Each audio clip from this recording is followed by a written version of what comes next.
us, in your capacity also as the chairman of the National Security Council, in pursuing reforms in the internal security sectors, focusing on the police especially. And now, as evidenced by so many things that have been done recently and by the wonderful work that is done by our men and women in uniform, Your Excellency, we can proudly say that the investment that you have made in terms of resources and acquisitions have made our internal security sector one of the strongest in the region. Your Excellency, these achievements are a tribute to your judgment, to your solid leadership, and to your vision. I have been privileged to have a position on the front row seat in your leadership of the National Security Council and in the decisions you have made every day on the safety and security of our people. We thank the Lord for the opportunity you have given us to serve our country, but most importantly, sir, I would be very honest to say we thank the Lord for your leadership, because singularly because of your vision and your focus, we have continued to strengthen our internal security sector. As we go forward, sir, I would like to promise that we will continue to follow the path that you have drawn for us. Invest every coin that you have given us through the national budget where it should go, and ensure that we move further and further away from those bad habits of the past where this sector was affected by decisions that were less professional and decisions that were not focused on the performance of these men and women here, and therefore, of course, affecting the security of our people. Your Excellency, the 2,610 officers who pass out today will join the rest of the team that we're working with in preparing for the general elections. And Your Excellency, again, we will follow the path you have drawn for us of ensuring that our country remains secure, because that is our foremost responsibility and our foremost duty as government. Finally, Your Excellency, as you remind us all the time, the people of Kenya look at government or look up to government so that we can provide a service. You have insisted to us that we must be at the forefront in ensuring that our country is not only safe, but wananchi develop an even better relationship and enjoy the company of our people. I thank the Inspector General of Police, Mr. Mutiambai. I thank our colleagues, the DIGs, especially Mr. Gabo, and the work that he has continued to do in keeping our special forces tuned to the goal that you have asked us to aspire to. It's a proud moment for our country, sir. And I believe everyone, not just here, but out there who are listening and watching, are looking forward to listening to you. And therefore, ladies and gentlemen, it is my singular honor and pleasant duty to request you to be upstanding as we invite His Excellency, our President and Commander-in-Chief of the Kenya Defense Forces to speak to us. Your Excellency, sir. Asante, please be seated.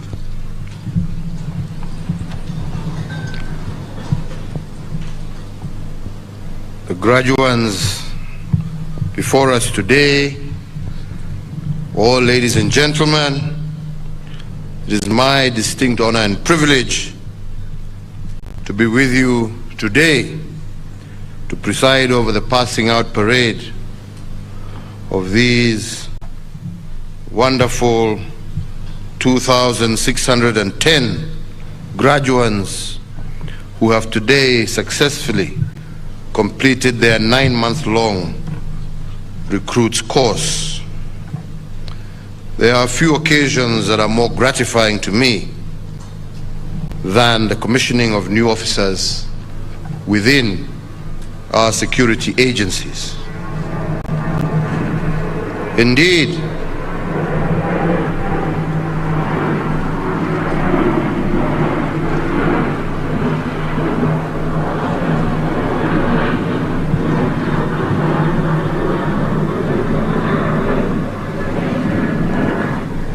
I am happy that during my tenure as president, we have increased our police complement by over 45,000 recruits from the year 2013 to date. No previous administration has implemented such a significant increase in the capacity of our national police. So graduates, today I'm pleased to join your families, your relatives and friends in commending you for having successfully completed your training, which has been quite rigorous. Your graduation today is not only your individual achievement, but also a mark of pride and accomplishment shared by your families, your friends and relatives, as well as Kenyans at large. So let me commend the team in the ministry led by the Cabinet Secretary, the Inspector General and his DIGs, the college commandant, and all the instructors of this college. Your superlative efforts have yielded the fine young officers who are before us today. So to you, graduates, as you leave this college and begin your service to Kenya, I wish to remind you that yours is a profession that demands you unconditionally commit to the motto of uaminifu na haki. You will be called upon to serve faithfully and with utmost integrity. You will be required to be the hope of those who are hopeless, the shield of justice and the enforcers of law who do so, as you have just said in your own oath, without fear or favor. As we continue along the journey of deepening the transformation and rejuvenating our law enforcement agencies, remember that you are the face of the organization. Whether in uniform or in civilian attire, whether on duty or off duty, your individual and collective actions will reflect on the National Police Service. Therefore, be ever respectful, willing to aid and assist, and committed to ethics and integrity.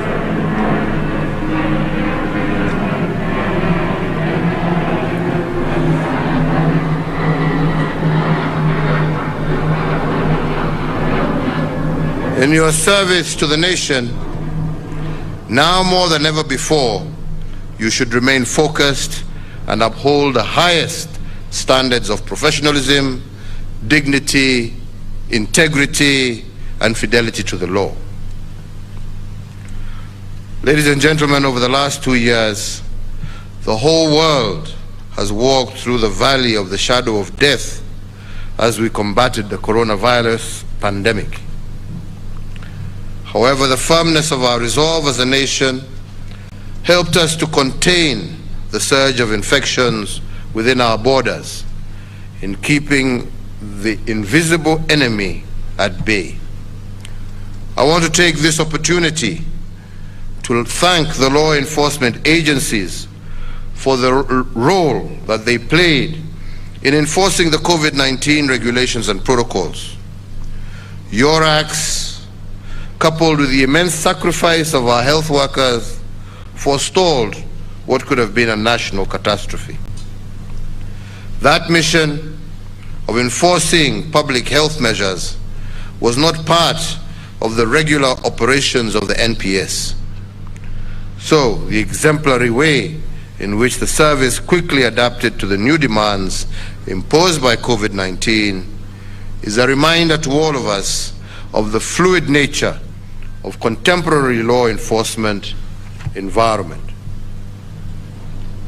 In view of this evolving nature in our general environment, you, the officers that I commission today, not commission, that I graduate today, should expect that in the course of executing your careers, you must be ready to serve beyond your traditional call to duty. You will be required on occasions to operate in new and challenging operating theaters and to address dynamic situations that call for new skills and approaches. As a nation, we have given you the training and tools required for you to address both traditional and emerging security challenges. The training program that you have just completed, I am confident, has prepared you to counter effectively the growing sophistication and viciousness of organized crime and terrorist groups. However, I must also remind and advise you that training and learning does not end today. You must, as my predecessor once said, seek to continuously improve yourselves, widen your knowledge, improve your skills and competencies, and challenge yourself to be a better officer today than you were yesterday. The responsibilities bestowed on you are immense, and they become heavier by the day due to the evolving social transformation and development. My government is committed to continue to uphold the dignity of police officers, so long as you also do that which is right and in accordance with the law, devoid of corruption and other ills. You can rest assured that we will do everything to protect you from any form of undue harassment or vilification. Indeed, in appreciation of the importance of the service rendered by our police officers across the country, my administration has continued to fulfill its police reform program agenda by providing adequate resources, improving staff welfare, improving capacity building in technical and specialized areas, and we have enhanced benefits, particularly in housing and healthcare. You are also now better able to respond to normal routine and emergencies when they arise. The overriding aim of these efforts is to ensure that police officers offer quality services to the public while still working in an environment that promotes their welfare. On our part, we expect you to reciprocate these deliberate efforts by serving our communities unceasingly. With the issue of corruption and integrity firmly lodged in our national consciousness, my plea to you today is not to allow the fruits of your many years of sacrifice wither because of graft. Save yourselves and your families the agony, the shame, and the tears that come from prosecution, suspension, and being exited from the service.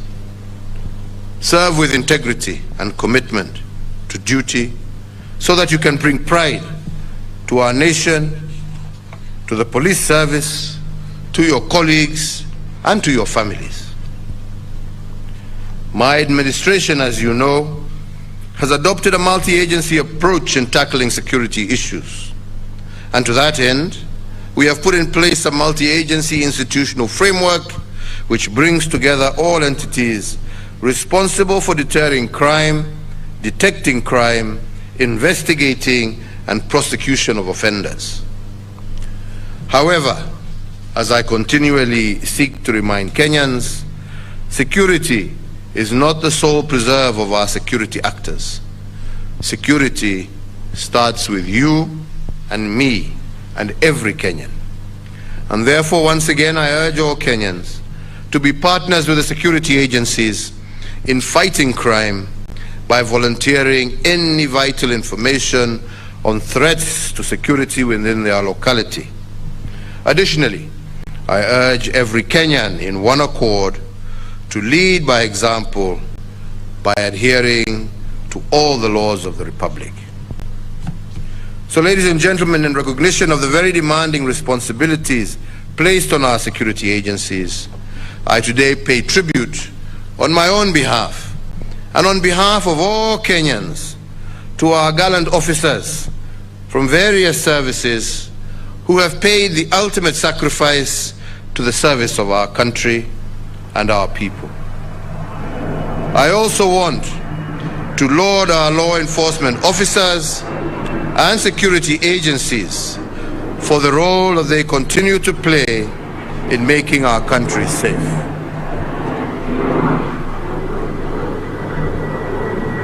Finally, I commend the Administration Police Service for their role of protective security that they play and for living true to the spirit of uaminifu na haki. Their participation in fighting cross-border crimes, organized crimes, cattle rustling, protection of government property infrastructure, and their continued contribution to the multi-agency security operations is indeed commendable, and I want to thank you all for your good service. And to you, our newest officers who graduate today, please go forth and serve our people and our nation fully, faithfully, and fearlessly. May your words and deeds bring nothing but honor to the service and to your families. We want you to be role models to those who would want to serve in the security sector, and we look upon you to be the spear of the law, the shield of justice, and the foundation of a more just, more fair, more equitable, and more prosperous Kenya for all. Mungu awalinde ukienda kutekeleza shughuli zenu mbalimbali za kulinda wananchi na kulinda taifa letu. Mungu awaongoze. Tumefurahi sana kuwaona leo mkiwa mmetimiza training yenu na mkiingiana na wenzenu kulinda maisha na mali ya wananchi wa Kenya. Yangu ni kuwatakia kila laheri. Muwe watu ambao watakuwa waaminifu. Muwe watu ambao watasaidia kutoa jina la ufisadi kwenye huduma ya polisi. Muwe watu ambao watasaidia wenzao, watakuwa mstari wa mbele ukiwa kazini, hata ukiwa nyumbani. Ujue ya kwamba jukumu lako kulingana na ile kiapo ambacho mmechukua hapa siku ya leo, timizeni, mulinde wananchi. Na tukifanya hivyo, tutakuwa na nchi tulivu, nchi ambaye sisi zote kama Wakenya tutaweza kujivunia. Kwa niaba yangu na kwa serikali, sisi tutaendelea kuhakikisha ya kwamba tumewapatia vifaa na tumeangalia pia maslahi yenu na ya jamii zenu, ndio muweze kufanya hiyo kazi ambaye leo mtaianza. Kwa hivyo nimalizie tu kwa kusema Mungu awaongoze, awalinde na awabariki leo na kwenda mbele, na nawatakia kila laheri. Sasa mkiwa maofisa wa polisi wa kulinda Wakenya wenzenu, asanteni sana. Thank you. Kindly let's all be upstanding.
Thank you, Your Excellency. We may be seated.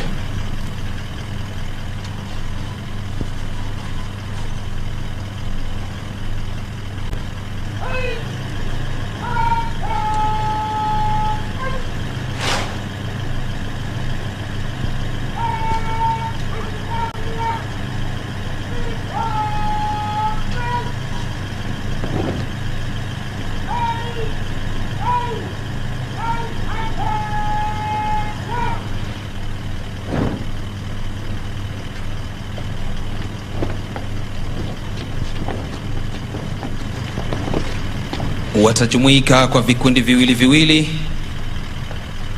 ili tuweze kufupisha kutoka kwao na kwenda kuhudumia wananchi.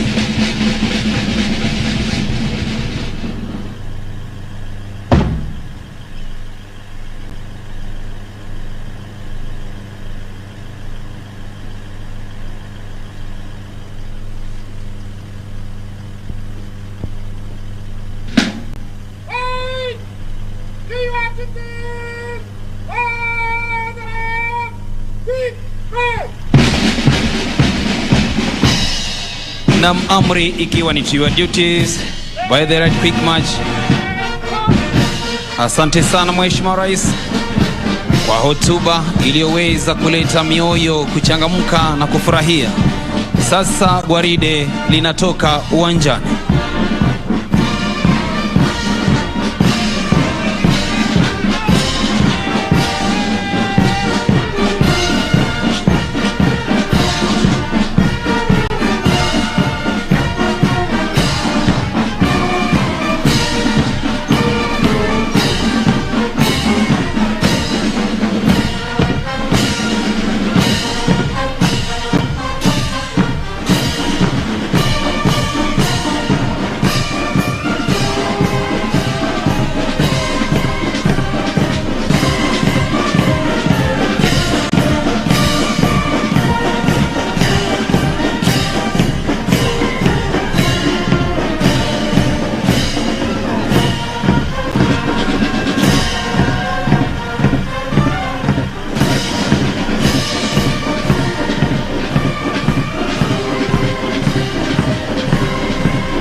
Sky Cable TV Kenya, beyond the real.